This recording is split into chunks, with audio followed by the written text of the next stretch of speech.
কিন্তু আজকের এই দোয়া অনুষ্ঠান এবং আলোচনা সভা জনসমুদ্রে পরিণত হওয়ার মধ্য দিয়ে আজকের কথা প্রমাণিত হয়েছে। বাংলাদেশের মানুষ, এনায়তপুরের মানুষ আওয়ামী দুঃশাসনের কবল থেকে মুক্ত হয়ে একটি স্বাধীন সার্বভৌম বাংলাদেশে আজকে বসবাস করার সুযোগ পেয়েছে। আমরা তাৎক্ষণিক কণ্ঠে ঘোষণা করতে চাই, পুলিশ হত্যাকাণ্ড সহ সকল হত্যাকাণ্ডের আমরা নিন্দা জানাই।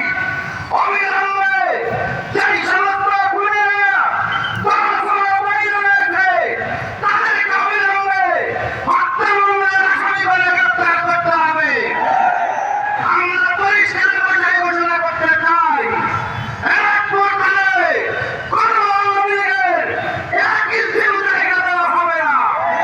কেউ যদি দুঃশাসনের কবল থেকে মুক্ত হওয়ার জন্য আন্দোলন করে থাকি আমরা, তাহলে আপনাদেরকে উদাত্ত কণ্ঠে আহ্বান জানাতে চাই, এই আওয়ামী দুঃশাসনের কোন ষড়যন্ত্র আপনাদেরকে বাস্তবায়ন করতে দেওয়া হবে না। সংগ্রামী বন্ধুরা আমার, আজকের এই জনসমাবেশে আপনাদের উপস্থিতি আমাদেরকে অনুপ্রাণিত করেছে।